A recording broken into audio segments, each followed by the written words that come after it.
అందరికీ నమస్తే. నేను మీ జర్నలిస్ట్ పండరి. దానికి తెలంగాణ రాష్ట్రంలో ప్రజాపాలన పేరిట అధికారంలోకి వచ్చినటువంటి కాంగ్రెస్ పార్టీ 2 సంవత్సరాల పరిపాలన పూర్తి చేసుకుంది.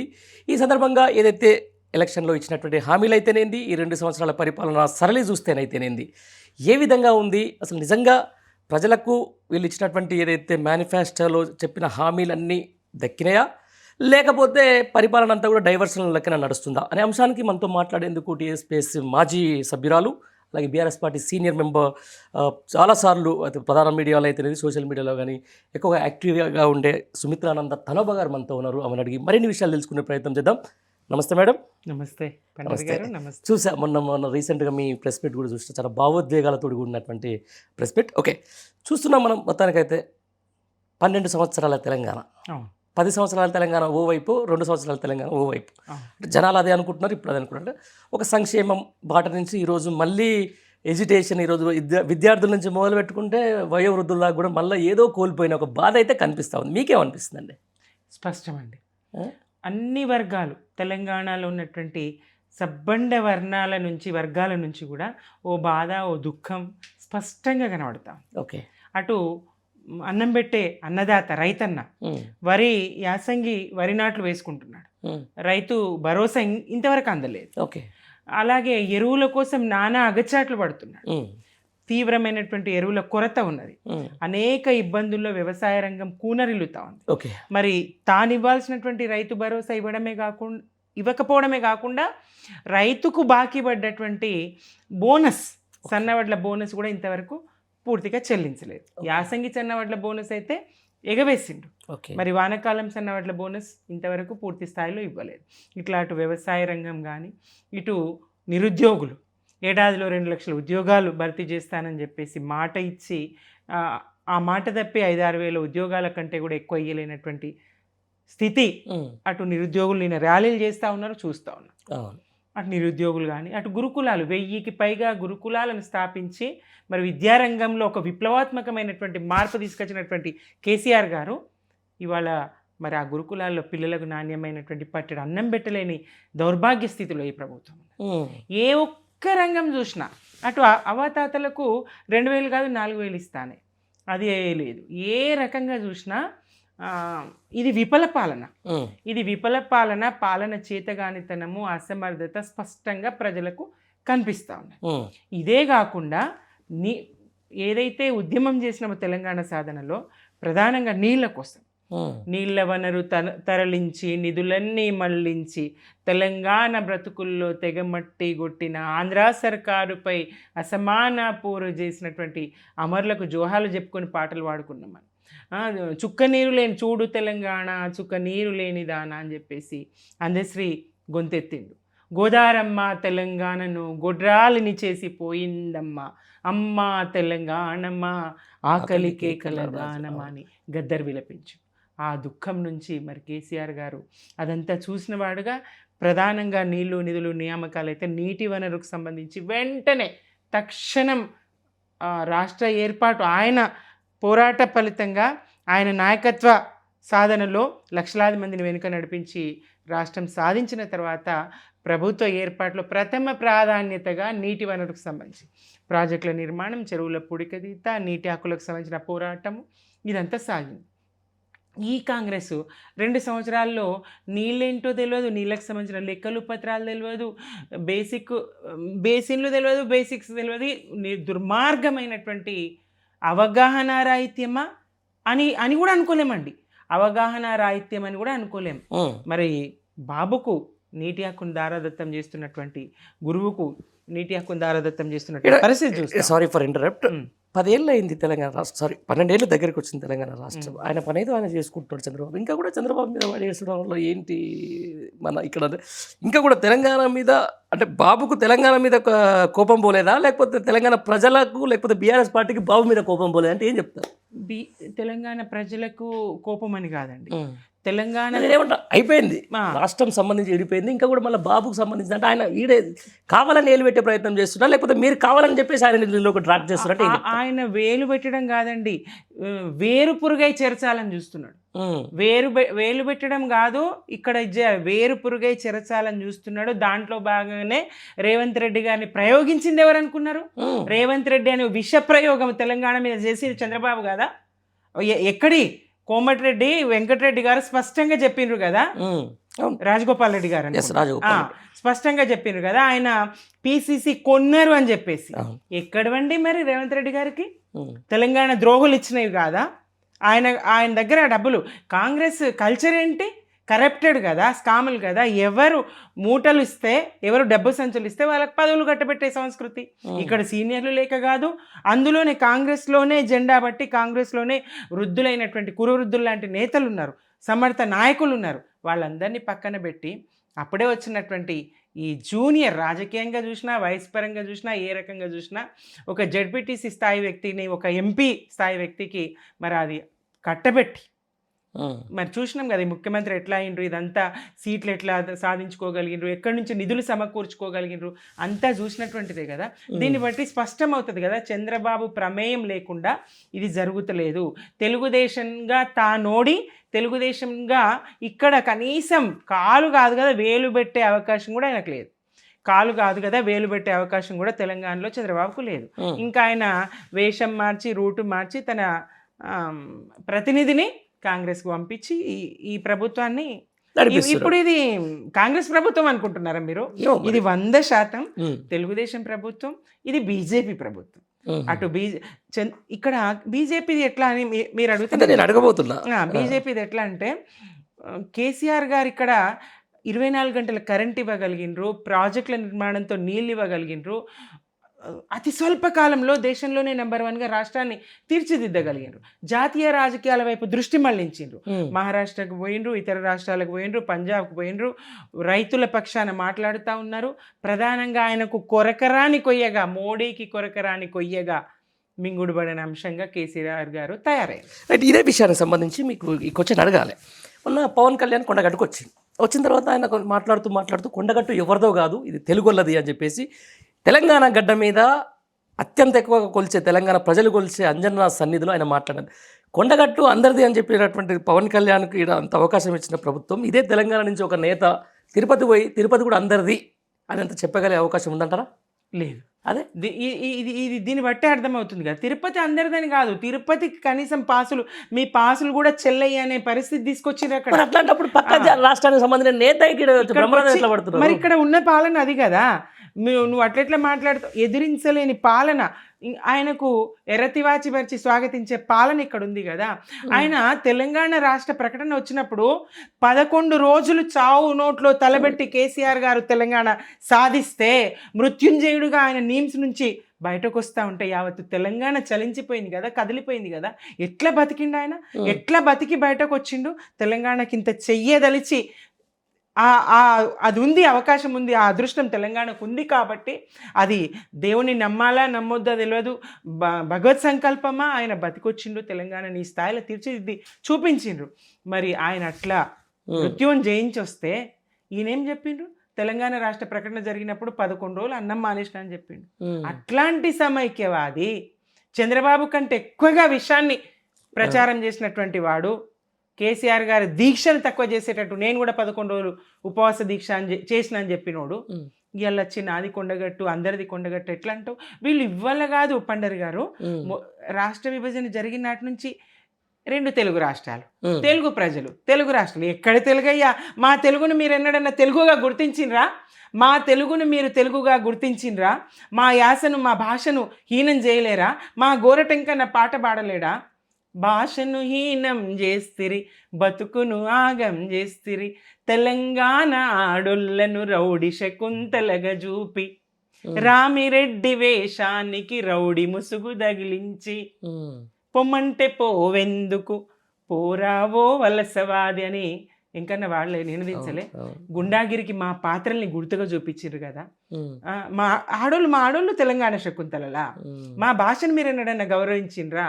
ఈ తెలుగు భాషలు తెలుగు రాష్ట్రాలు ఎక్కడ పూసుకొని మీరు ఇదెక్కడి మీ అంటూ మీ వాసన మీదేది మాకొద్దు, మా రాష్ట్రం మేము అభివృద్ధి చేసుకుంటాం, మా రాష్ట్రాన్ని మేము ప్రగతి పథంలో నిలుపుకుంటాం, మా పాలన మేము చేసుకుంటాం, మాది స్వాభిమానం, స్వరాష్ట్రంగా మేము కేసీఆర్ గారి సారథ్యంలో స్వరాష్ట్రాన్ని సాధించుకున్న తర్వాత మేము స్వాభిమానంతో మా రాష్ట్రాన్ని మేము తీర్చిదిద్దుకుంటామంటే మీదెక్కడ పెత్తనం ఇక్కడికి బాబు బంటుకు ఆయన్ని పంపిస్తారు, ఇక్కడికి పవన్ వచ్చి కొండగట్ట అంజన ప్రార్థించు, మేము తిరుపతికి వెళ్ళి మొక్కడం లేదా, నువ్వు వచ్చి ప్రార్థించు, కానీ మాది సర్వాంతర్యామి కదా భగవంతుడు.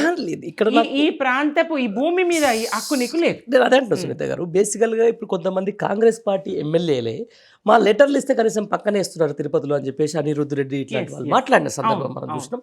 మరి అట్లున్నప్పుడు మరి కొంచెం ఇక్కడ ఆ ప్రాంతానికి సంబంధించిన ఒక డిప్యూటీ సీఎం కావచ్చు, ఇక్కడ కూడా ప్రజాప్రతినిధి అంటే ఒక ఎమ్మెల్యే అయిన తర్వాత ఇవన్నీ వస్తాయి. ఇక్కడ ఎర్ర తివాచీలు మన దగ్గర పరుస్తున్నాం, మరి అక్కడ ఇస్తేనే మేము కూడా ఇక్కడ ఇస్తామని చెప్పలేక ఎందుకు పోతుంది ఈ ప్రభుత్వం అంటే మళ్ళీ మీరు చెప్తారు ఏమంటారు 100% ఇది ఆయన కనసాలలో పనిచేస్తుందని చెప్పేసి. రైట్, ఇది పక్కన పెడదాం. ఏదేమైనా కూడా తెలంగాణ అనేది అద్భుతంగా సక్సెస్ఫుల్ స్టేట్, అది మనం అందరం చూసినాం. అది అంతర్జాతీయ స్థాయి సంబంధించిన జాతీయ స్థాయి పత్రికలు కూడా చెప్పినాయి. రైట్, చెప్పిన సందర్భంలో ఫస్ట్ ఆఫ్ ఆల్ ఈ గవర్నమెంట్ వచ్చిన తర్వాత శ్వేతపత్రాలు రిలీజ్ చేసింది. రైట్, శ్వేతపత్రాలు లేని అప్పుల తెలంగాణ అని చెప్పేసి. బట్ ఈ శ్వేతపత్రాల మీద ఉన్నంత శ్రద్ధ నిజంగా ఈ ప్రభుత్వం ఈ 6 నెలల్లో లేకపోతే ఈ సంవత్సరం 2 సంవత్సరాల 2 నెలల్లో ఎన్ని అప్పులు చేసిందన్న దాని మీద ఒక శ్వేతపత్రం రిలీజ్ చేయగలుగుతుందా? ఇదే కదా 9.5 సంవత్సరాల కేసీఆర్ గారి పాలన, కొత్త రాష్ట్రము, కేంద్రం సహకారం లేదు, కరోనా కేంద్రం సహకారం లేదు, జీరో సహకారం లేకపోగా విషం జిమ్మిండ్రు. మోదీ గారు ఎన్నేసి మాటలు అన్నారు. మోదీ యువత కళ్ళు తెరవాలండి. తెలంగాణలో తెలంగాణ యువత పార్లమెంట్ తలుపులు పెట్టేసి ఇల్లు చక్కబెట్టుకున్న తర్వాత మతమైనా ఇంకోటైనా దేశమైనా ముందు తెలంగాణ మన ఇల్లు స్వగృహం, ఇది కొత్తగా నిర్మించుకున్నటువంటి ఇల్లుకు సంబంధించినటువంటి ఆలోచన యువత చేయాలి. మరి ఆయన పార్లమెంట్ తలుపులు మూసి ఇచ్చిండ్రన్నారు, చీకట్లో ఇచ్చిండ్రన్నాడు. అంతేకాకుండా తల్లిని చంపి బిడ్డను బతికించిండ్రు అన్నారు. ఎంత అమిత్ షా అదే మాట్లాడతారు, మోదీ గారు అదే మాట్లాడతారు.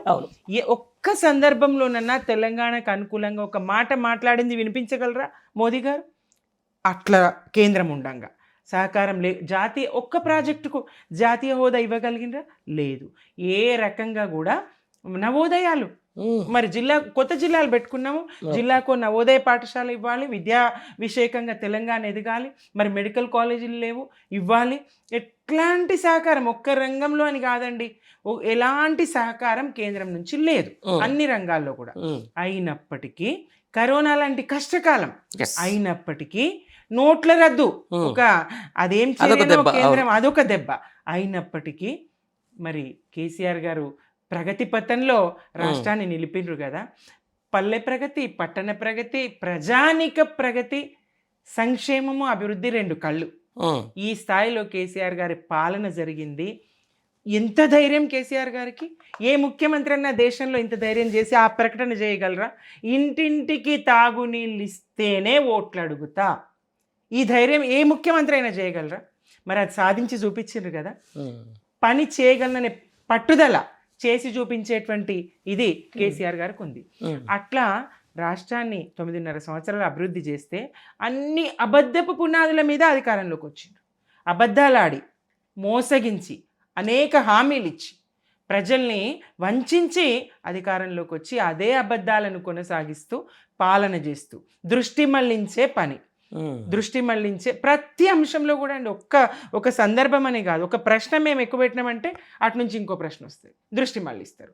మరి ఏదయ్యా 2 సంవత్సరాల నువ్వు డిసెంబర్ 9 నాడే అంటివి కాదు, 100 రోజులు అంటివి, వాయిదాలు వేస్తేవి, మరి సాధ్యం కాకపోవట్టంటే ఎక్కడికి పోతే అక్కడ జిల్లాలలో ఒట్లేసే దేవుళ్ళ మీద. అట్లా ఎంతనో కొంత రైతు రుణమాఫీ చేయించగలిగితే, వెంటబడి పట్టుబడి రైతు రుణమాఫీ చేయించగలిగితే, వెంటబడి ఒకసారి రైతు భరోసా ఇప్పించగలిగింది. వాళ్ళ పేరు మార్చిండ్రులేండి, గదే బంధు. 15,000 ఇస్తాడు, ఎక్కడ ఇచ్చిండు?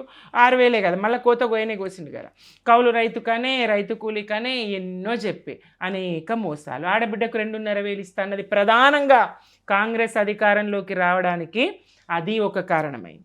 అట్లా అన్ని వర్గాలను నువ్వు మోసం చేస్తూ ఉంటే కాలేజీ విద్యార్థినులకు స్కూటీలు అంటే మోసం చేస్తేవి, అవతాతలకు 2000 పెన్షన్ 4000 చేస్తా అంటే మోసం చేస్తేవి, వికలాంగులకు పెన్షన్ పెంచుతా అంటే మోసం చేస్తేవి. అన్ని వర్గాలను, ఒక్క వర్గం అని కాదు, యావత్తు తెలంగాణ ప్రజానీకాన్ని మోసం చేస్తున్న నీ మోసాలను మేము ప్రశ్నిస్తూ ఉంటే నువ్వు దృష్టి మళ్లించడానికి ఇట్లాంటి ఎత్తుగడలు, అప్పులని ప్రచారం చేసి ఎంత ఒక ముఖ్యమంత్రి మాట్లాడాల్సిన మాటలైనా యావత్తు తెలంగాణ విస్తుపోయింది, నవ్వింది, నెత్తి కొట్టుకున్నది ఆయన రేవంత్ రెడ్డి గారి మాటలకు.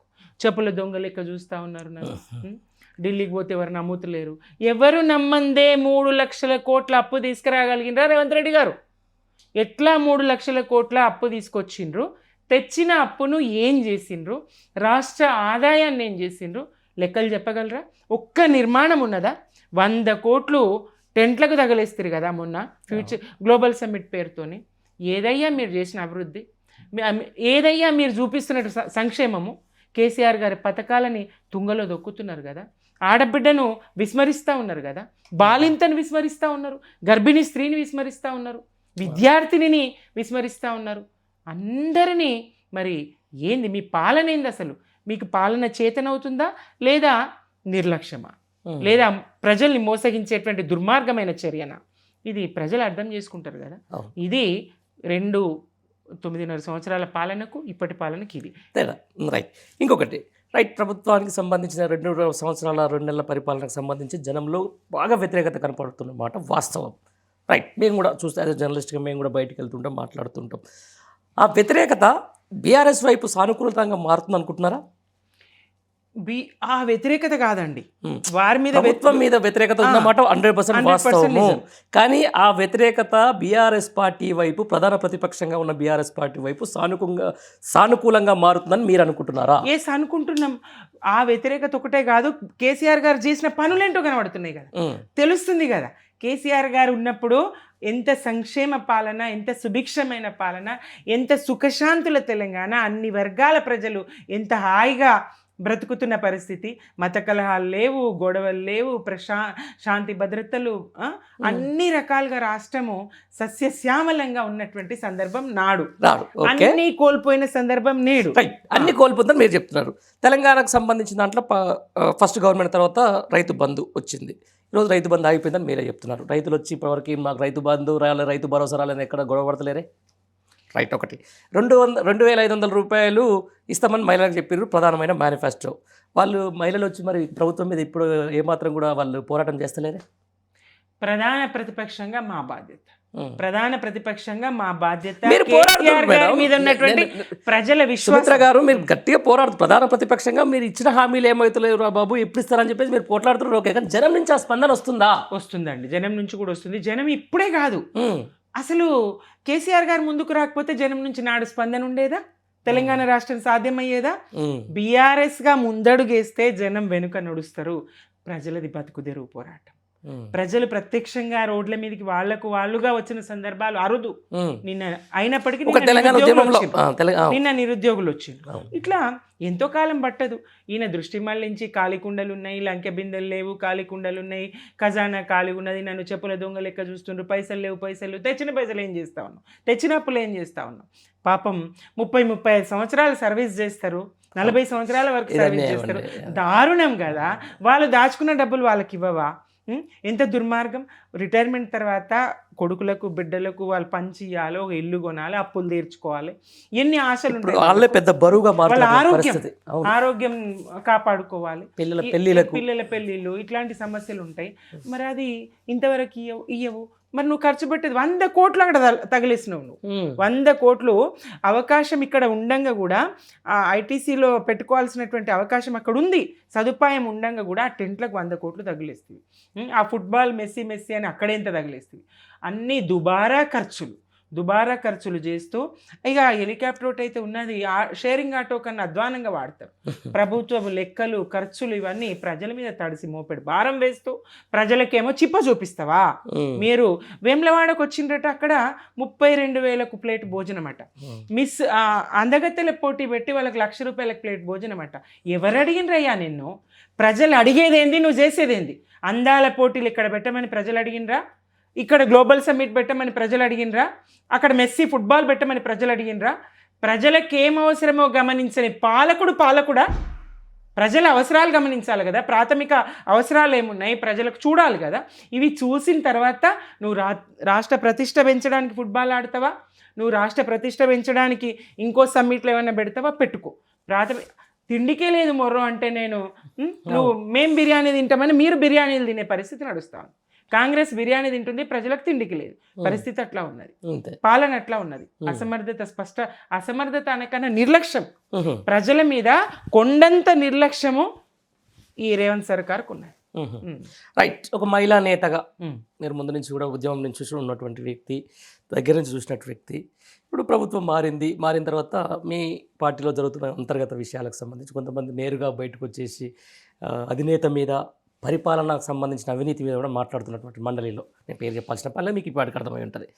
అంటే వాళ్ళకు సమాధానం చెప్పండి, ఇంటి ఆడబిడ్డకు సమాధానం చెప్పండి, ముందు మమ్మల్ని క్వశ్చన్ చేసే ముందని చెప్పేసి కాంగ్రెస్ పార్టీ నాయకులు అంటూ ఉన్నారు. వాళ్ళకి ఏం సమాధానం చెప్తారు మీరు? ఈ 2 సంవత్సరాలు గడిచిపోయిన సందర్భంగా పాలకపక్షం వైఫల్యాలను ఎండగట్టే పనిలో, పాలకపక్షం ప్రజల పట్ల చూపిస్తున్నటువంటి నిర్లక్ష్యపు ధోరణికి ఎండగట్టే పనిలో పాలకపక్షం మెడ మీద కత్తిలాగా బీఆర్ఎస్ పనిచేస్తాం. ప్రభుత్వం మెడ మీద కత్తి పెట్టి బీఆర్ఎస్ ప్రజల హక్కుల పరిరక్షణ కోసం, ప్రజలకు చెందాల్సినటువంటిది న్యాయంగా ఇచ్చినటువంటి హామీలు అయితేంది, ఇదివరకు నడుస్తున్న కేసీఆర్ గారు ప్రవేశపెట్టిన పథకాలు అయితేంది, ఆ సంక్షేమం అయితేంది కొనసాగించే విధంగా, నీటి హక్కు పోగొట్టుకోకుండా అడ్డుకునే విధంగా మా పోరాటాలు సాగుతున్నాయి. దృష్టి మళ్లించే చర్య అనుకుందామా, ఇంకోటి అనుకుందామా, మరేంట డైవర్షన్ పాలిటిక్స్లో భాగంగా మరి రేవంత్ రెడ్డి గారికి అంది వచ్చినటువంటి ఒక అద్భుతమైన అవకాశంగా కాంగ్రెస్ ప్రభుత్వానికి ముందర కవిత గారు బయటకు వచ్చిందండి. నేను మాత్రం పేరు చెప్తాను, మీరు చెప్పకుండా స్పష్టంగా. కవిత గారు బయటకు వచ్చి తాను నిజంగా ఆమెకి ఏమన్నా అవమానం జరిగితే పార్టీలో, ఆమె ఆత్మాభిమానానికి సంబంధించినటువంటి ప్రశ్ననే అయితే, ఆమె మండలిలో కన్నీరు గార్చడం ఏంటి?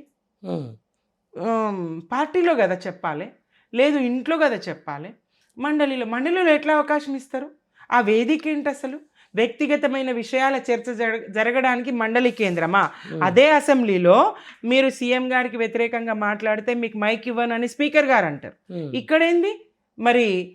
రాష్ట్ర సాధకుడు, 9.5 సంవత్సరాలు రాష్ట్రాన్ని ప్రగతిపథంలో నిలిపినటువంటి అద్భుత పాలకుడు, ప్రపంచం ఇటు తిరిగి చూసే విధంగా, దేశం కాదు, మోదీ గారి పథకాలను, అనేక పథకాలను కాపీ కొట్టిన అది పక్కన పెడదాం, పక్క రాష్ట్రాలు కాపీ కొట్టిన అది పక్కన పెడదాం, ప్రపంచ స్థాయి గుర్తింపు తెచ్చే విధంగా విశ్వనగరంగా హైదరాబాద్ను తీర్చిదిద్ది సుభిక్షమైన పాలన అందించినటువంటి కేసీఆర్ గారి మీద దుమ్మెత్తి పోస్తా ఉంటే మండలిలో వారించిన వారే లేరే. అన్పార్లమెంటరీ దూషణలు చేస్తూ ఉంటే, దూషిస్తూ ఉంటే, దుర్భాషలాడుతూ ఉంటే నివారించరా? కనీసం రికార్డులోంచి ఆ పదాలు తొలగిస్తామని చెప్పరా? ఏంటిది? ఎక్కడికి పోతా ఉంది? దీని వెనక ఎవరున్నారు, ముందెవరున్నారు స్పష్టం అవుతా ఉంది కదా. ఎట్లా తను మాట్లాడతారు? 9.5 సంవత్సరాల కేసీఆర్ గారి పాలన, ఆయన త్యాగాలు అనేక సార్లు పదవులను గడ్డిపోచల్లాగా వదిలేసి, అనేక ఆటుపోట్లను ఎదుర్కొని ఆయన రాష్ట్రాన్ని సాధించిన తీరు, తర్వాత కొత్త రాష్ట్రాన్ని పాలించి ఒక సుసంపన్నమైన రాష్ట్రంగా తీర్చిదిద్దిన తీరు కనిపించదా? మరి ఏ రకంగా నా నోటితో పదే ఆ మాట అనడానికి కూడా నాకు ఇబ్బందిగా ఉందండి. ఆ పదం ఎవరు వాడతారు అసలు? ఏం పీకి కట్టలు కట్టిండ్రు అని అంత పెద్ద మాట కేసీఆర్ గారిని ఉద్దేశించి మీరు ఎన్ని కన్నీళ్లు గార్చినా తెలంగాణ ప్రజలు క్షమించరు. అంతేనా? మీ కన్నిటికి విలువ ఉండదు, కవిత గారి కన్నిటికి అక్కడ విలువ ఉండదు. పైపెచ్చు ఆమె సమాజం నుంచి, తెలంగాణ సమాజం నుంచి చిత్కారాన్ని ఎదుర్కొంటారు. అంతేనా? ఖచ్చితంగా. ఇదే విషయానికి సంబంధించింది అంటే సోషల్ మీడియా చాలామంది, కొంతమంది కాంగ్రెస్ అభిమానులు, రేవంత్ రెడ్డి ఫ్యాన్స్ ఏమంటున్నారంటే, రేవంత్ రెడ్డి బిడ్డ పెళ్లి కానీ లేకుండా జైల్లో పెట్టారు కాబట్టి కావాలని చెప్పేసి ఇలా కేసీఆర్ తన బిడ్డను దూరం చేసిండ్రు అని చెప్పేసి కూడా దాన్ని సమర్థించుకునే ప్రయత్నం చేస్తుంది. దీన్ని మీరేమంటారు? కావచ్చు, కాదని కాదు, కుట్రలు ఎన్నున్నాయో తెలియదు. సరే, రేవంత్ రెడ్డి ప్రయత్నం చేస్తారు, మన బుద్ధి ఎటుపోయిందనే ఆలోచన ఉండాలి కదా. ఉద్యమ కాలం నుంచి ఉన్నారు, ఉద్యమంలో ఉన్నారు, జాగృతి అనేటువంటి ఒక సంస్థ నడిపిండ్రు. ఆ జాగృతి ఒక చంద్రబింబం అయితే కేసీఆర్ గారు సూర్యుడు. ఆ వెలుతురు ఇటు పడితేనే ఇది ప్రకాశించింది. స్వయం ప్రకాశ గ్రహం కాదు అది. మరి అని పండరి గారు నేను ప్రశ్న అడుగుతాను. రాష్ట్ర వ్యాప్తంగా ఎన్ని ఎన్జిఓలు ఉండొచ్చు? ఎన్ని వందలాది వేలాది ఎన్జిఓలు ఉండొచ్చు. మరి ఈ వేలాది ఎన్జిఓలకు లేని గుర్తింపు జాగృతికి ఎట్లా దక్కింది? మీరు కేసీఆర్ గారి తనయ అని కదా, వారి కుమార్తె అని కదా. మీరు సరే మీరు బతుకమ్మ ఆడితే మేము బతుకమ్మ ఆడినాం. ఎందుకు ఆడినాం? మీతో బతుకమ్మలు ఎందుకు ఆడించినాం? మీరు కేసీఆర్ గారి తనయ కాబట్టి, వారి కుమార్తె కాబట్టి, ఉద్యమ దళపతి కుమార్తెగా మిమ్మల్ని మేము నెత్తిన పెట్టుకున్నాం. లేకపోతే నేను సుమిత్ర కూడా బతుకమ్మ ఆడింది, ఆ స్థాయి గౌరవం నాకు దక్కదు కదా. మీరు కేసీఆర్ గారు చెయ్యం కూడా దక్కదు కూడా. కేసీఆర్ గారి కుమార్తె కాబట్టి తెలంగాణ వ్యాప్తంగా మీకు ఆ అభిమానం కానీ గౌరవం కానీ దక్కింది. మీకు వచ్చినటువంటి అవమానము ఇవన్నీ ఏ చిన్న మొత్తం అండి. అది వ్యక్తిగత ప్రయోజనాల కోసం ఇవాళ పార్టీని విభేదిస్తున్నా, వ్యక్తిగతంగా జరిగిన అవమానానికి నేను కేసీఆర్ గారిని విభేదిస్తున్నా, నేను పార్టీ పెట్టబోతున్నా, ఎట్లా స్వాగతిస్తారు ప్రజలు? సరే, ప్రజాస్వామ్యంలో హక్కు ఉన్నది, పెట్టుకోవచ్చు పార్టీలు, అది వేరు. కానీ మీరు కారణం, బలమైన కారణం కేసీఆర్ గారు ఆత్మగౌరవం ఉంటుంది కదా. ఒక వ్యక్తి ఆత్మగౌరవానికి భంగం వాటిల్లితే వ్యక్తి, ఇప్పుడు ఎన్టీ రామారావు పార్టీ ఎట్లా పెట్టిండ్రు? తెలుగువారి ఆత్మగౌరవానికి భంగం వాటిల్లి, తెలుగువారు మొత్తం. కేసీఆర్ గారు ఎందుకు పార్టీ పెట్టిండ్రు? తెలంగాణ ప్రజల ఆత్మగౌరవానికి భంగం వాటిల్లింది. తెలంగాణ ప్రజల హక్కులు, తెలంగాణ ప్రజల తిండి తిప్పలు, నీళ్లు, విద్య, నిధులు, కొలువులు అన్ని సమస్తం వీటికి భంగం వాటిల్లుతుంది. ఆంధ్ర దోపిడీ మూకలు తెలంగాణను దోచుకుంటున్నాయి, మా ప్రజల్ని ఎండబెడుతున్నాయి, బతుకులు ఉండాల్సిన పరిస్థితి, బొంబాయి దుబాయ్ బొగ్గుబాయిల బతుకులైనాయి అని కేసీఆర్ గారు పార్టీ పెట్టారు. కవిత గారు ఏమని పెడతారు? మీ కాజ్ ఏంది? మీ లక్ష్యం ఏంది? మీరేమంటారు? నాకు అవమానం జరిగింది. మీ వ్యక్తిగా మీకు అవమానం జరిగితే తెలంగాణ ప్రజలకేంటి? వ్యక్తిగా పార్టీలో మీకు అవమానం జరిగితే తెలంగాణ ప్రజలకేమిటి? వాళ్ళు ఎందుకు బాధపడతారు? తెలంగాణ ప్రజలు ఎందుకు వ్యక్తిగా మీకు గౌరవం దక్కినాడు, తెలంగాణ ప్రజలకి ఏమొరగలేదు. కేసీఆర్ గారి కుమార్తెగా మీకు గౌరవం దక్కినాడు, తెలంగాణ ప్రజలకి ఏమన్నా ఒరిగిందా ప్రత్యేకంగా? ఇవాళ మీరు వ్యక్తిగా మీకు అవమానం జరిగిందని కంటనీరు పెడితే తెలంగాణ ప్రజలకి ఏం నష్టం? వాళ్ళు ఎందుకు మీతో సహకరిస్తారు? మీ వెనుక అడుగులు ఎందుకు వేస్తారు? పైపెచ్చు కేసీఆర్ గారి పాలన మీద మీరు బురద జల్లుతా ఉంటే ఎట్లా స్వీకరిస్తారు? మీరు నిజంగా చిత్తశుద్ధి ఉంటే ఈ 2 సంవత్సరాల పాలనను మీరు ప్రశ్నించండి. రేవంత్ రెడ్డి గారి అసమర్థ చర్యల్ని ప్రశ్నించండి. ఆంధ్ర బాబుకు నీటి హక్కులను దారాదత్తం చేస్తున్న దాని మీద ప్రశ్నించండి. అవినీతి మీద ప్రశ్నించండి. తెచ్చిన అప్పులేం చేసిరని ప్రశ్నించండి. రాష్ట్ర ఆదాయాన్ని ఎటు మళ్ళిస్తున్నారని ప్రశ్నించండి. ఆ నిరుద్యోగులకు ఉద్యోగాలు ఎందుకు ఇవ్వలేదని ప్రశ్నించండి. ఆ రిటైర్డ్ ఎంప్లాయీస్కి ఎందుకు వారి బకాయిలు చెల్లించలేకపోతున్నారో ప్రశ్నించండి. రైతు బంధు ఎందుకు ఇవ్వలేకపోతున్నారో ప్రశ్నించండి. మరి పెన్షన్ ఎందుకు పెంచలేదో ప్రశ్నించండి. స్కూటీలు ఎందుకు ఇవ్వలేదో ప్రశ్నించండి. ఆడబిడ్డలు మరి బస్సులో కొట్లాడుకుంటున్నారు, బస్సుల సంఖ్య పెంచమని కొట్లాడాలి కదా. ఇదే దీనికి సంబంధించిన ఒక క్వశ్చన్ అడుగుతాం మేడం. మీకు మహిళల్ని కోటీశ్వరం చేస్తా 1 కోటి మందిని అని చెప్పేసి ప్రభుత్వం నుంచి ముఖ్యమంత్రి స్థాయి వ్యక్తులు అంటూ ఉన్నారు. ఈరోజు ఆ మహిళలకు సంబంధించిన దాని మీదనే అఘాయిత్యాలు పెరిగిపోతూ ఉన్నాయి. బ్యూరోక్రాట్స్, పెద్ద పెద్ద ఉన్నత ఉద్యోగాలు చేసే వాళ్ళని కూడా మంత్రుల నుంచి వేధింపులు వస్తూ ఉన్నాయి. మహిళా జర్నలిస్టుల మీద కేసులు జరుగుతూ ఉన్నాయి. మహిళా జర్నలిస్టులను కూడా మంత్రులు లైంగికంగా వేధించే పరిస్థితి దాపురించింది. మరి దీన్ని ఎట్లా చూస్తారు? దుర్మార్గం అండి.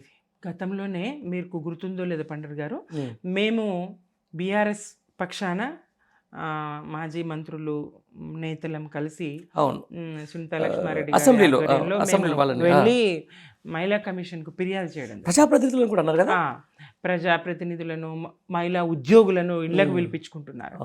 అది ఇళ్లకు పిలిపించుకున్నారు అనేది పోయి ఏకంగా రాత్రులు కూడా పిలుచుకుంటున్నారనే స్థాయి దుర్మార్గమైన ప్రచారం. ఇవాళ చిత్తశుద్ధితోని, నిజాయితీతోని, నిబద్ధతతోని పనిచేసే మహిళా అధికారులు తలలేడబెట్టుకోవాలి. అవమానం అందరికి వస్తుంది కదా. అనుమానపు చూపు సమాజం నుంచి వాళ్ళు కూడా ఎదుర్కోవాల్సి వస్తుంది కదా. ఈ ప్రభుత్వంలో పనిచేసేటువంటి మహిళా అధికారులు అయితేనేంది, మహిళా జర్నలిస్టులు అయితేనేంది, ఐఏఎస్ ఆఫీసర్లనే మచ్చబడతా ఉంటే మహిళా మరి కుటుంబాల్లో వాళ్ళని ఎట్లా చూడాలి? ఉద్యోగం చేసేటువంటి, లేదంటే రాజకీయ రంగంలో ఉన్నటువంటి, లేదంటే ఐఏఎస్ స్థాయిలో, ఇక ఒక్క స్థాయే కాదు, అటు పార్టీలో ఉన్న మహిళ అయితేంది, లేదంటే ఉద్యోగం చేస్తున్న మహిళ అయితే, చిన్న స్థాయి నుంచి అటు ఐఏఎస్ వరకు కూడా వీళ్ళందరూ వాళ్ళ కుటుంబాల్లో ఈ అనుమానపు చూపుల్ని, సమాజంలో అనుమానపు చూపుల్ని ఎదుర్కోవాల్సి వస్తుంది కదా. ఇదెక్కడి దౌర్భాగ్య స్థితి, ఇదేం పాలన. ఆడపిల్లల దిక్కు చూస్తే లాగులు దడవాలన్నాడు కదా కేసీఆర్. ఒక్క వంకర చూపు చూస్తే లాగులు దడవాలని హెచ్చరించింది కదా. అట్లాంటి స్థాయి నుంచి ఈ స్థాయికి దిగజారే పాలన, ఇదెక్కడి పాలన. ఎంత ఎంత దుర్మార్గము. చర్చ చేయడానికి కూడా ఇబ్బందికరమైనటువంటి అంశం. వాస్తవం ఇదంతా. మనం అంటే కొంత భావోద్వేగానికి గురి అవ్వాల్సి మహిళలు ఇంపార్టెంట్. వాళ్ళ ఆత్మగౌరవం ఏం చూస్తున్నారు హోంశాఖ తన దగ్గర పెట్టుకొని? రేవంత్ రెడ్డి గారు ఏం చూస్తున్నారు? ఇది ప్రశ్నించరా కవిత గారు? మీరు ఇది ప్రశ్నించరా? మీరు మీకు సంబంధం లేదా? మహిళల కోసం వచ్చిన అంటారు, జనాభాలో సగం మహిళ అంటారు.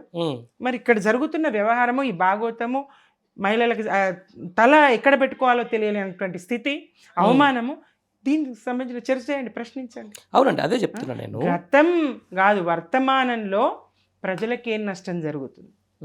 వర్తమానంలో కాంగ్రెస్ పాలనలో, రేవంత్ రెడ్డి సర్కారులో ప్రజలకు ఏం నష్టం జరుగుతూ ఉంది, ప్రజలకు ఏం కష్టం కలుగుతూ ఉన్నది, ప్రజల దుఃఖం ఏంటి, బాధ ఏంటి తెలుసుకొని నివారించే ప్రయత్నం చేస్తే మిమ్మల్ని నాయకురాలుగా ప్రజలు గుర్తిస్తారు.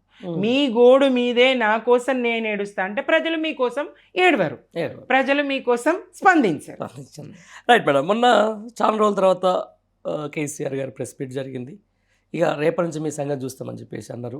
తర్వాత ఒకరోజు అసెంబ్లీకి వచ్చి వెళ్ళిపోయారు. దీని మీద పార్టీ వర్గాలే కొంచెం పెదవి విరుస్తున్నాయి. అంటే ఈ సీజన్కి ఆయన వచ్చేది ఉండే, శీతాకాల సమావేశంలోకి వచ్చేది ఉండే అని చెప్పేసి కొంతమంది బీఆర్ఎస్ పార్టీ నాయకులు అంటారు. నిజంగా మీ ఉద్దేశం ఏంటంటే? ఊర్లలో ఒక మాట అంటారండి, పట్టణంలో ఆ శాస్త్రాన్ని ఉపయోగిస్తారో లేదు కానీ, చెవిటోని ముందట శంకుదినట్లు. ఆ అసెంబ్లీలో ఏది మాట్లాడినా మైకే కట్ చేసినప్పుడు ప్రధాన ప్రతిపక్షంలో ఉన్నటువంటి మీకైతే మేము అది ఇస్తాం కదా, మీ ఏమంటారు, మీ పెద్దరికాన్ని ఎలాంటి భంగం కూడా కలిపారని చెప్పేసి అంటున్నాడు ముఖ్యమంత్రి. నోరు మాట్లాడుతుంది, నొసలు ఎక్కిరిస్తుంది రేవంత్ రెడ్డిది. అప్పుడే దండం పెట్టిన అంటాడు. కేసీఆర్ గారికి నమస్కరించడం వల్ల సహజంగా ఎవరి ఇదైనా వాళ్ళ గౌరవం పెరుగుతుంది. కేసీఆర్ గారిని గౌరవించిన వాళ్ళ గౌరవం తెలంగాణ సమాజంలో పెరుగుతుంది, ఇది నిజం. అట్లా నీ గౌరవం పెంచుకునే కుట్రలో భాగమే ఆయనకు నమస్కరించినవి తప్ప ఆ వెంటనే ఏం మాట్లాడుతుంది? పాపం ఆయన జారిపడి తుంటి ఎముక ఇరిగిన నాటి నుండి మొదలు పెడితే ఇప్పటి వరకు అదే పరుష పదజాలం, అదే దూషణలు, అదే దుర్భాషలు. మామూలుగా రాజకీయంగా నువ్వు విధానాలపైన పోరాటం చేయి, ప్రశ్నించు. గతంలో నీకేమైనా లోపాలు కనిపిస్తే నువ్వు ప్రశ్నించు. అసెంబ్లీలో ప్రశ్నిస్తావా, క్షేత్రంలో ప్రశ్నించు. కానీ ఎంతసేపు నువ్వు ఆ బాయిల పడి చావు, నువ్వు పెట్రోల్ పోసుకొని కాల్చు, నీకు సావు రావాలి, నువ్వు అక్కడే చావాలి. ఎవరి పొలంలో వాళ్ళని కదా పెడతారు, ఎవరి వ్యవసాయ క్షేత్రంలో వాళ్ళకి కూడా. ఇప్పుడు రేవంత్ రెడ్డి గారిని ఏమన్నా హైదరాబాద్లో శ్మశాన వాటికలు పెడతారా? వాళ్ళ ఊరు కొండారెడ్డిపల్లి తీసుకపోరా?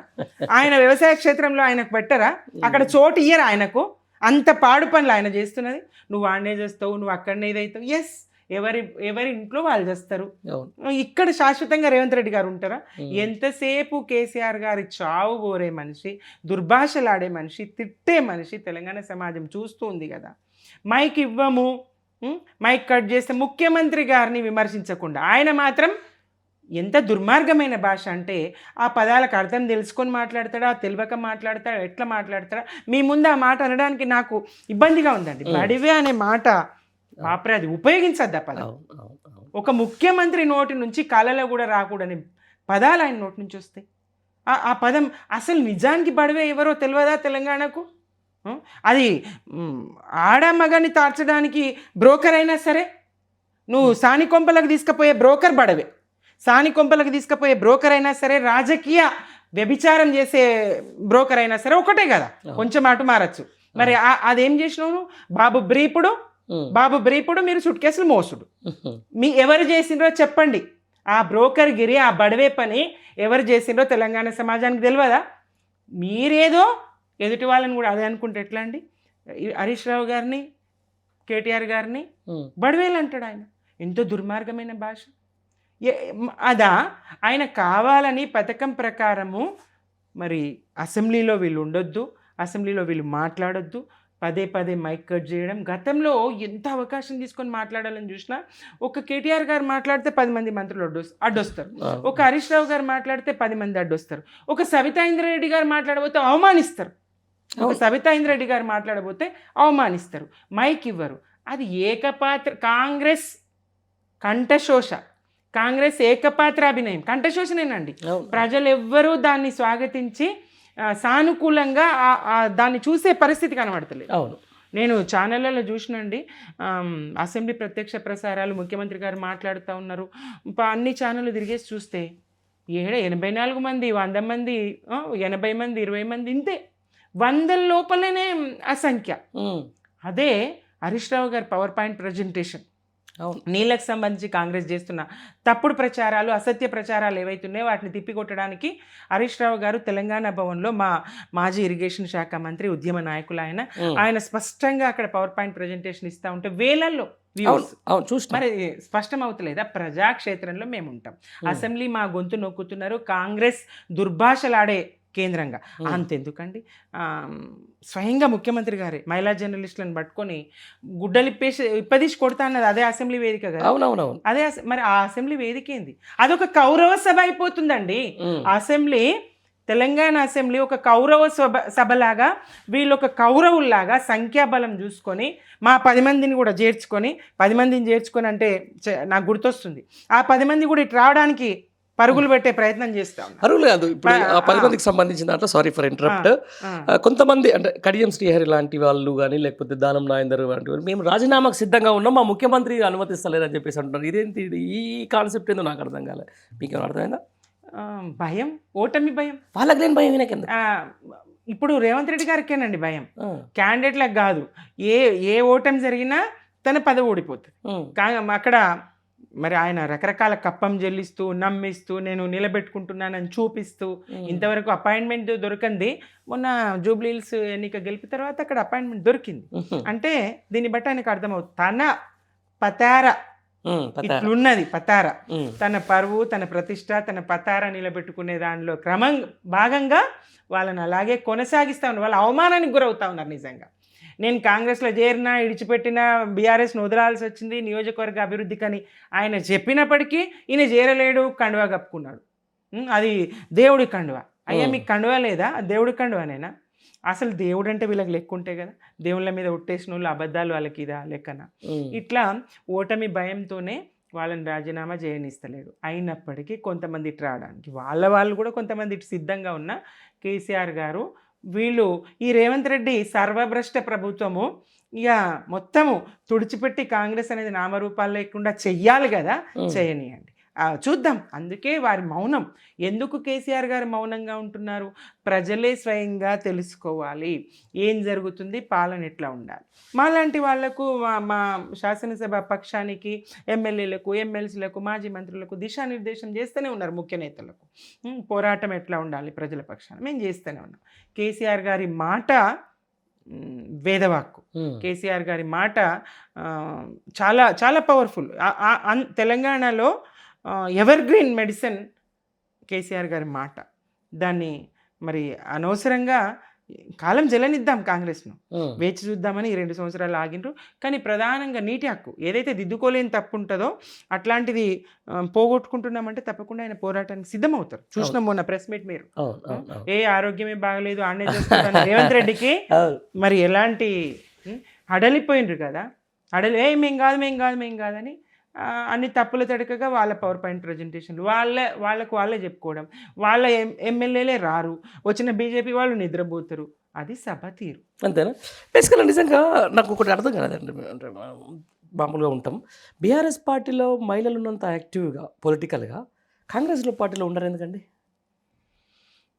కాంగ్రెస్ పార్టీ తీరు జాతీయ పార్టీ అని చెప్పుకోవడం, దానికి జబ్బలు జరుచుకోవడం. ఇప్పుడు మామూలుగా ఎప్పుడైనా ప్రెస్ మీట్లలో కానీ లేకపోతే దాంట్లో కానీ చూస్తున్నప్పుడు బీఆర్ఎస్ పార్టీ నుంచి కొంచెం towering personal like Sabitha Indra Reddy garu, మీరు కొంతమంది అక్కడ కనిపిస్తూ ఉంటుంటారు, అంటే సోషల్ మీడియాలో కానీ ప్రధాన మీడియాలో కానీ. ఇట్లా కాంగ్రెస్ పార్టీ ఎందుకు మహిళల్ని ఎంకరేజ్ చేయదు కదా? స్పష్టం. కాంగ్రెస్ పార్టీ మహాసముద్రం అని వాళ్ళే చెప్పుకుంటారు. ఆ సముద్రంలో నీటి బొట్టులా కూడా మహిళలను చూడరండి అని, ఓ పిల్లకాలులా కూడా మహిళల్ని చూడరు. చూస్తే మహిళలకి ఇంత అన్యాయం చేస్తారా? జనాభాలో సగమైన మహిళని ఎంతగానో మోసం చేస్తా ఉన్నారు. ఆ రాజకీయంగా చూసినా, ఇటు చూసినా, ఏ రకంగా చూసినా. ఆ కొండా సురేఖ గారిని ఎంత హింసించిండ్రు, వాళ్ళ కూతురు ఎంత దుఃఖము, ఎంత బాధ. మంత్రి గారి కుమార్తెనే పరిస్థితి అట్లా ఉంటే, మంత్రి గారే గోడే అట్లా ఉంటే ఎక్కడిది? ఏదో నామమాత్రంగా తప్పదు. ఉండాలని అంతే. సంఖ్యాపరంగా చూపించాలని ఆ ఒకరి ఇద్దరు మంత్రుల్ని పెట్టినట్టున్నాడు తప్ప వేరే ఏది కనిపించదండి అక్కడ. మహిళలకు కేసీఆర్ గారే మహిళల పట్ల ఒక ఆదరణ, మహిళల పట్ల మహిళా నాయకత్వాల పట్ల స్పష్టత, వాళ్ళని ఎంకరేజ్ చేయడం, ప్రోత్సహించడం అన్ని చూస్తాం. అంతెందుకు స్థానిక సంస్థలు 33% ఉన్నటువంటి మహిళా రిజర్వేషన్ 50% చేసిండ్రు కదా కేసీఆర్ గారు. జిల్లా పరిషత్ చైర్మన్లు, మున్సిపల్ చైర్మన్లు, మేయర్లు, జడ్పీటీసీలు, ఎంపీపీలు ఎంతమంది 50%కి వచ్చినాం కదా. ఇంకో 17% అదనంగా ఇవ్వగలిగిండ్రు కదా. ఇది కేసీఆర్ గారికి మహిళల పట్ల ఉన్నటువంటి కన్సర్న్. రైట్. మొన్న జరిగింది సర్పంచ్ ఎలక్షన్లో బీఆర్ఎస్ పార్టీ సక్రమంగా తన ప్రధాన ప్రతిపక్ష పాత్ర అయితే పోషించింది. ఒక 40% దాకా అది బూస్టింగ్ ఇచ్చిందంటారా పార్టీకి? తప్పకుండానండి. సాధారణంగా సర్పంచ్ ఎన్నికలు సింబల్ గుర్తు లేని ఉంటాయి కానీ ఎవరు అధికారంలో ఉంటే ప్రజలు అటువైపు ఉంటారు. 80% ప్రజలు కాదు, పనులు అట్లా జరుగుతాయని వాళ్ళను చెప్పి చేసే ప్రయత్నం ఉంటుంది. అక్కడ నాయకత్వాలు అయితేనేది, మరి ఆ ఎమ్మెల్యేకు మనకు నిధులు రావు, మన ఊరికి రావు, ఇక నిధుల విషయానికి వస్తే మొక్కాలి. స్వయంగా వాళ్ళ ఎమ్మెల్యేలే ఎన్ఎం శ్రీనివాసరెడ్డి గారు అండి, నియోజకవర్గానికి 2 లక్షల నిధులు కూడా వస్తలేవు, మరి చస్తే సావులకు పిలిస్తే పెళ్ళిళ్ళకు పోతున్నాం, ఎమ్మెల్యేలకే 2 లక్షల దిక్కు లేవు.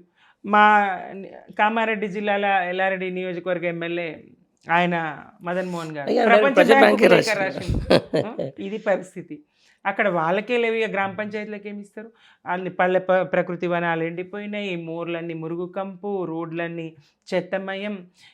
కేసీఆర్ గారి పాలనలో పల్లెలు తలతలలాడినాయి. అన్ని రకాల ఇంటింటికి మంచినీళ్ళు వచ్చినాయి, రోడ్లు అయినాయి, మురుగు కాలువలు అయినాయి, పాఠశాల నిర్మాణం అయింది, కొత్త గ్రామ పంచాయతీలు అయినాయి, ఆ భవనాల నిర్మాణం జరిగింది, తండాలను కూడా గ్రామ పంచాయతీలు చేసిండ్రు. ఇట్లా నాడు పరిస్థితి. అన్ని రోడ్లు సిమెంట్ రోడ్లు, ప్రతి ఇంటికి తాగునీరు. ఇప్పుడు కాంగ్రెస్ ఏం చేయాలి, ఈ సర్పంచ్లు ఏం చేయాలి, వాళ్ళకి ఏం పని మిగిలిందంటే మాడిపోతే బల్బులు పెట్టాలి, షాక్ అయిన బల్బులు పెట్టాలి, ఆ మూర్లు రోడ్లు ఏమన్నా ఉడిపించాలి. ఇంత పని తప్ప ఊర్లలో పనులు లేవు. ఇప్పుడు ఇక నిర్మాణాలన్నీ దాదాపుగా కేసీఆర్ గారు ఆ 9.5 సంవత్సరాలు చేసేసిండ్రు, అన్ని పనులు అయిపోయినాయి. రానున్నది ఇప్పుడు మున్సిపల్ ఎలక్షన్స్, దాంట్లో ఎట్లా ఉండబోతున్నాయి ఫలితాలు? మున్సిపల్ ఎలక్షన్స్ ఇంకా స్పష్టంగా ఉంటాయి. పార్టీ గుర్తుల మీద జరిగే ఎన్నికలు కాబట్టి స్పష్టంగా ఉంటాయి. తప్పకుండా బీఆర్ఎస్గా మా ఆధిక్యత మేము కనబరుచుకుంటాం. అయినా వీళ్ళు ఆ ఎన్నికలు ఎట్లా జరుగుతానంటే ఎమ్మెల్యే గారు కూర్చేసుకొని అక్కడ కూర్చుంటున్నారు, ఉప ముఖ్యమంత్రి గారు ఆ నియోజకవర్గంలో తిరుగుతున్నారు జూబ్లీహిల్స్లో. అలా అధికార దుర్వినియోగానికి ఎంతగా వాళ్ళు పాల్పడుతున్నా ఎమ్మెల్యేలే స్వయంగా కూర్చొని నిబంధనలకు తిలోదకాలు ఇచ్చి పోలింగ్ కేంద్రాల లోపల ఎమ్మెల్యేలు కూర్చొని ఓట్లేయించిన ఫలితాలు చూసినాం. వాళ్ళకు సాధారణంగా రావాల్సిన ఫలితాలు రాలేవు. బీఆర్ఎస్కు పెద్దపీట వేసింది ప్రజలు. ఇప్పుడు మళ్ళీ ఎన్నికల్లో వాళ్ళు ఎన్ని బెదిరించినా రేషన్ కార్డులు రద్దు చేస్తామంటారు, సన్న బియ్యం రద్దు అయిపోతాయి అంటారు, ఉచిత బస్సు ఉండదు, కొనసాగదంటారు, ఇట్లాంటి పథకాలు ఎత్తేస్తామని వాళ్ళు ప్రచారం చేస్తారు, భయపెడతారు. అయినప్పటికీ బీఆర్ఎస్కి తప్పకుండా ప్రజలు పట్టం కడతారు. బీఆర్ఎస్ఏ తెలంగాణకు, కేసీఆర్ గారి పాలన తెలంగాణకు రాముడి కాలంలో రక్షణ వ్యవస్థ ఎట్లుందో నాకైతే తెలియదు, కానీ కేసీఆర్ గారికి రక్షణ, తెలంగాణకు రక్షణ కేసీఆర్ గారు. తెలంగాణను ఒక రక్షణ కవచంగా యావత్తు తెలంగాణ ప్రజానికాన్ని కడుపులో పెట్టుకునే సాదుకునే కన్న తండ్రిలాగా కేసీఆర్, ఆయన పాలన ఒక కన్న తండ్రి పాలన, కుటుంబం లాగా. ఆయనకు తెలంగాణనే కుటుంబం. ఇక అందుకే ఈ కుటుంబం కేసీఆర్ ఎందుకు మాట్లాడారు, బిడ్డకే సమాధానం ఎందుకు చెప్పారంటే వ్యక్తులకు ఆయన స్పందించరు. బిడ్డనా కొడుక కుటుంబమా అని చూస్తే ఎవరన్నా అమరణ నిరాహార దీక్ష చేయనిస్తారా? ఏ కుటుంబం అన్నా చనిపోవడానికి నేను పోతున్న రాష్ట్రం కోసం అంటే పంపిస్తారా? ఒప్పుకుంటారా? నిర్బంధంగానైనా ఆయనను బతికించుకునే ప్రయత్నం చేస్తారు కదా. కానీ ఆయన వాళ్ళ మాట వినలేదు కదా, ప్రాణత్యాగానికి సిద్ధపడ్డారు కదా. కేసీఆర్ గారు అది కుటుంబము, వ్యక్తులు కాదు ఆయనకు కావాల్సింది. ఆయనకు కావాల్సింది తెలంగాణ ప్రయోజనాలు, తెలంగాణ రాష్ట్ర ప్రయోజనాలు, ప్రజల ప్రయోజనాలు. కాబట్టి ఆయన సమాధానం చెప్పారు. ఇంకొకటి, వీళ్ళు ఏదన్నా నేను చిన్న డిబేట్లలో కూర్చుంటే ముందు కవితకు సమాధానం చెప్పండి, ఒక్కటి సూటిగా ప్రశ్నించిన నేను, మీరు కవిత పక్షాన ఎందుకు మాట్లాడుతారు? మీకు కవిత గారికి ఏంటి సంబంధం? మేము కవిత మా పార్టీ నుంచి బయటకు వెళ్ళిండు, తాను మా పార్టీకి సంబంధించినటువంటి వ్యక్తి. మేము సస్పెండ్ చేసినాం, మేము సమాధానం చెప్పుకుంటాము, సస్పెండ్ చేసుకుంటాము, ఏమైనా చేసుకుంటాము, మా అంతర్గత వ్యవహారం మీరెందుకు తలదూరుస్తారు?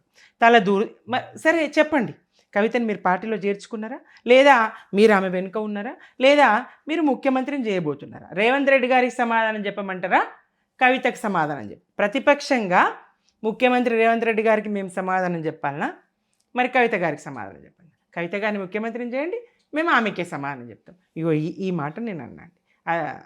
ఇది కదా ప్రజలు అనుకుంటారు కదా. అవును, అంతే, అదొక డౌట్ అయితే ఉంటుంది. Okay ma'am, end of the day సరే 2.5 ఇంకొక 1.5 year తోటి ఎన్నికల వాతావరణం వచ్చేస్తూ ఉంటుంది. ఇంకా ఎప్పుడు సంస్థాగత నిర్మాణం, చాలామంది ఔత్సాహికులు కూడా బీఆర్ఎస్ పార్టీ నుంచి ఉన్నారు, వాళ్ళకు కూడా మాకు ఏదో మా పనులు చెప్పేసి మేము చేసుకుంటామని చెప్పేసి కూడా అంటూ ఉన్నారు. నిజంగా ఇంకా పార్టీ అంతర్గత నిర్మాణం మీద ఎందుకు దృష్టి సారించలేకపోతుంది బీఆర్ఎస్ పార్టీ? ప్రత్యేకంగా ఒకరిని ఒక బాధ్యతల్లో కట్టడి చేయడం కాదండి. ఇప్పుడు నేను నా మహిళా విభాగంలో నాకు ఏదైనా బాధ్యత అప్పగించారు అనుకుందాం, నేను అదే చూస్తా. అవును, అదే చూస్తా, దానికి సంబంధించి మీ దగ్గర మాట్లాడతా. సమస్త తెలంగాణ ప్రజానీకం గురించి మాట్లాడడానికి అందరం ఇప్పుడు బీఆర్ఎస్ పార్టీలో ఉన్నటువంటి 60 లక్షల మందిని ఈడ ముఖ్య నేత నుంచి అధినేత నుంచి మాజీ మంత్రులు, మాజీ ఎమ్మెల్యేలు, ప్రస్తుత ఎమ్మెల్యేలు, ఎమ్మెల్సీలు, కార్యకర్తలు, నాయకులు ఎవరైనా సమస్త ప్రజానీకం గురించి ఇప్పుడు మాట్లాడాలి. తక్షణ కర్తవ్యం మా ముందున్నది ఈ కాంగ్రెస్ వైఫల్యాలను ఎండగొట్టడం, ప్రజల పట్ల కాంగ్రెస్ నిర్లక్ష్యపు ధోరణిని ప్రశ్నించడం, ప్రజల పక్షాన కాంగ్రెస్ పనిచేసేలాగా ఒత్తిడి చేయడం. ఈ ప్రధాన బాధ్యత ప్రస్తుతం ముందున్నది. ఆ పనిలో ఉన్నాము. త్వరలో సంస్థాగత నిర్మాణం కూడా జరుగుతుంది. అప్పుడు పనుల విభజన జరుగుతుంది. సంస్థాగత నిర్మాణంతో ఏం జరుగుతుంది అంటే పనుల విభజన జరుగుతుంది. ఇప్పుడు అందరము అన్ని పనులు చేస్తున్నాం, అప్పుడు ఎవరి పని వాళ్ళు చేస్తున్నారు. రైట్, ఓకే మ్యామ్, ముందస్తుగా మీకు సంక్రాంతి శుభాకాంక్షలు. చూద్దాం భవిష్యత్ అనేది ఏ విధంగా ఉండబోతుంది. తెలంగాణ రాష్ట్రం మళ్ళీ అధికారం మార్పుడు కోరుకుంటుందా, లేకపోతే నిజంగానే ఎట్లా ముందుకు పోతున్న దాని మీద కాలమే సమాధానం చెప్పాలి. మంచి వివరణ ఇచ్చారు madam, thank you very much. Telangana ప్రజానికం సమాధానం చెప్తుంది, కేసీఆర్ గారే తెలంగాణకు రక్ష అని చెప్తుంది. ఇప్పుడు చెప్తున్నారు, రేపు భవిష్యత్తులో కూడా చెప్తారు. రాబోయే రోజులన్నీ కేసీఆర్ గారి చల్లని చూపులతో తెలంగాణ రాష్ట్రం అభివృద్ధి సాధిస్తుంది. రైట్ మేడం, థ్యాంక్ యూ, ధన్యవాదాలు.